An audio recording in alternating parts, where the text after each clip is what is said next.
শুভ দুপুর বন্ধুরা, দেখো গ্রামীণ এলাকায় মাটির উনানে গনগনে তাপে এই শীতের দুপুরে রান্না করছি। এটা মাছের কালিয়া করছি, রুই মাছের কালিয়া।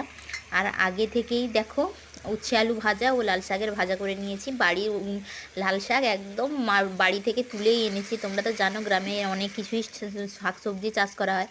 আর এটাই দেখো মাছের কালিয়া রাঁধছি, রুই মাছের কালিয়া। জাস্ট কিছুই না, ওই কালো জিরে ফোড়ন দিয়ে পেঁয়াজ টমেটো আদা রসুনের পেস্ট, একটু লঙ্কা জিরে গুঁড়ো হলুদ গুঁড়ো লবণ স্বাদ অনুসারে আর টক দই দিয়ে।